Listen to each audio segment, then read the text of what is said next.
مصاحبه جنجالی ایرم دریجی با ثبات عمر.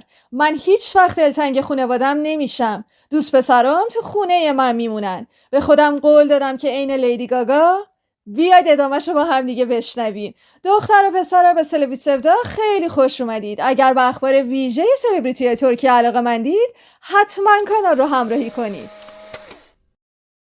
ایرم دریجی، خواننده محبوب و پرشر و شور نسل جوان ترکیه. 37 سالشه، هم آهنگ میخونه و هم آهنگ مینویسه.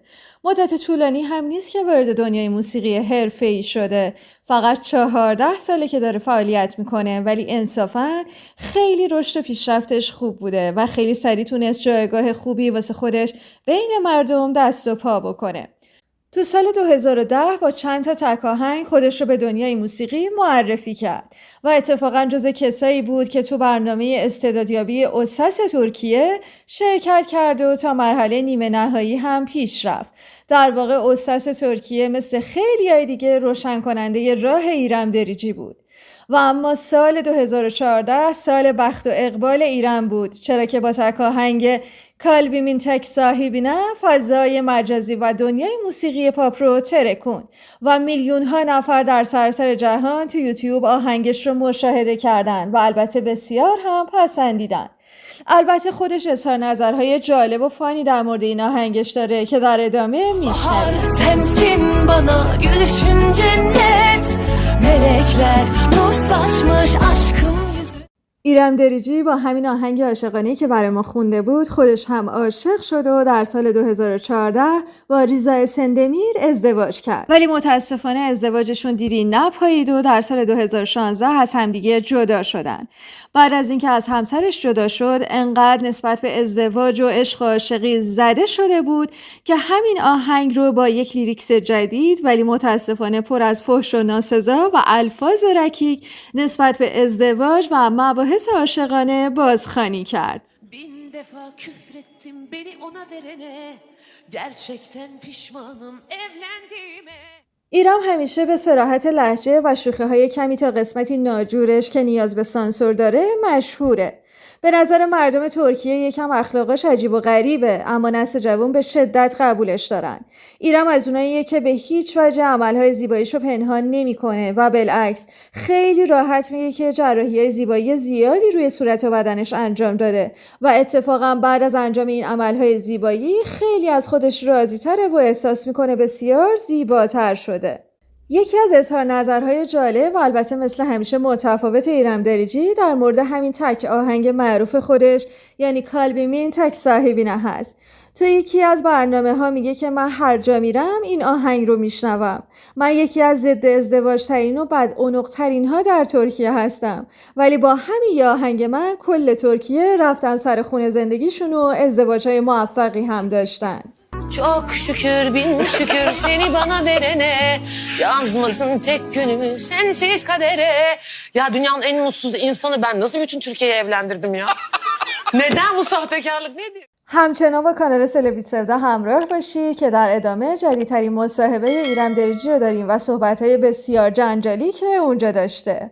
قضیه از این قراره که مدتی پیش ایرم دریجی گفته بود که اصلاً بچه دوست نداره و دلش نمیخواد که بچه دار بشه.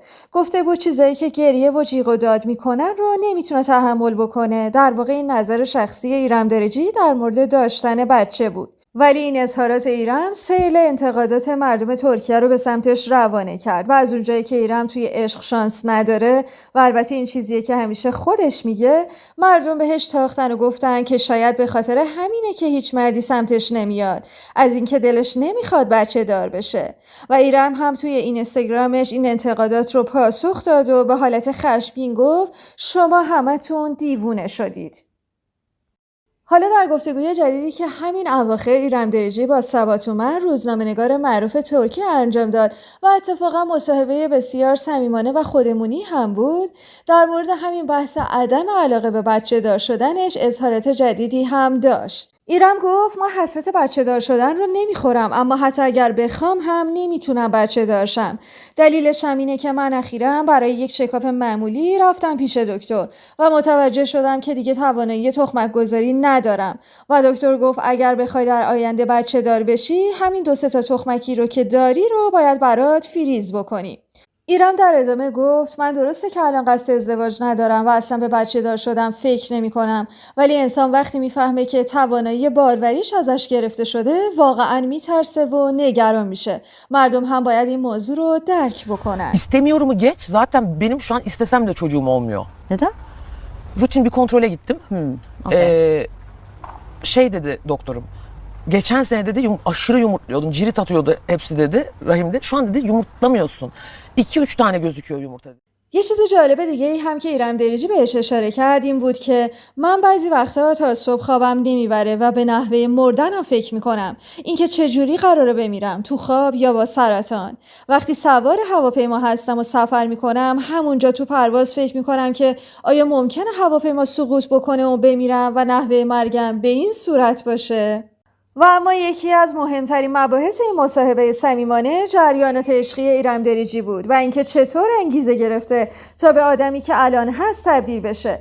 ماجرا اینه که ایرم قبل از اینکه مشهور بشه و اصلا وارد دنیای موسیقی بشه با شخصی در ارتباط عاشقانه بوده که یک روز پسر بهش میگه من دیگه مثل قبل احساسی بهت ندارم و باید رابطه رو تمومش کنیم، که ایرم بعداً میفهمه پسر عاشق یکی دیگه شده. به گفته خودش درسته از شنیدن این حرف بسیار ناراحت شد، ولی مثل لیدی گاگا همونجا به خودش قول داد یه جوری مشهور و معروف میشم که هر جا برید صدای منو بشنوید و تصویر منو ببینید. ایران با حالت طنز همیشگیش میگه الان خیلی خوشحالم چون هر پسری که قبلا باهاش بودم یا منو ولم کرده الان از دست من آسایش نداره چون باید همه جا منو ببینن.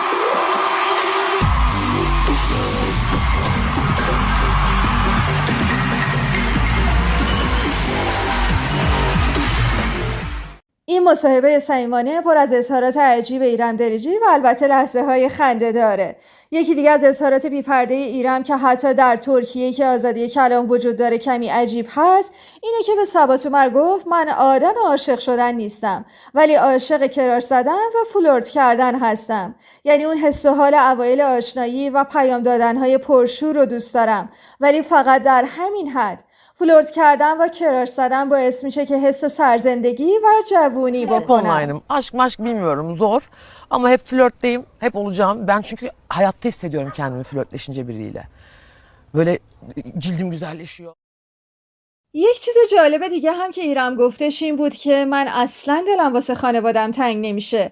خیلی دیر به دیر میبینمشون. با خونه مادرم فقط 5 دقیقه فاصله دارم ولی یادم نمیاد آخر بار کی دیدمش. پدرم رو که 2 سال پیش دیدم ولی اصلا دلتنگش نیستم. چیزی به عنوان دلتنگی در من وجود نداره گویا.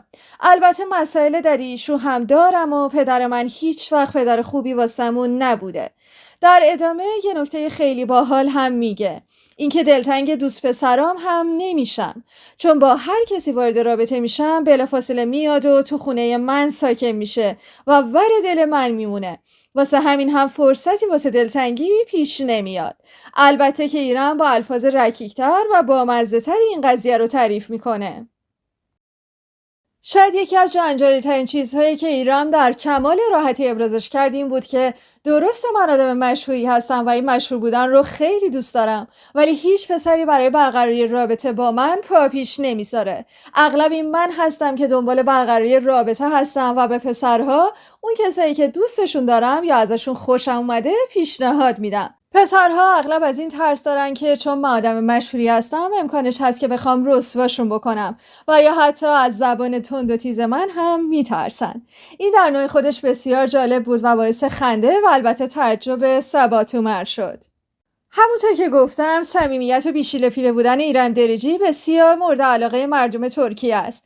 بعد از پخش شدن این مصاحبه سیل نظرات به سمت این برنامه سرازیر شد که اغلبشون مثبت بودن. مردم نوشتن ایرم دریجی حرفایی رو با صدای بلند میگه که خیلیا حتی تو تنهایی هم جرئت نمیکنن به خودشون اعتراف کنن. همچنین گفتن قدر این زن رو باید دونست که اینقدر بیشیله پیله و رو راسته. و البته گفتن این بهترین مصاحبه ای بود که تا حالا از یه سلبریتی دیده بودیم. خب به انتهای ویدیو رسیدیم. امیدوارم که پسندیده باشید. نظر شما در مورد ایرم دریجی، شخصیتش و البته مصاحبه باحالی که انجام داده چیه؟ لطفاً برامون تو کامنت ها بنویسید. خیلی خوشحالم که همراهمون هستید. مراقب خودتون باشید.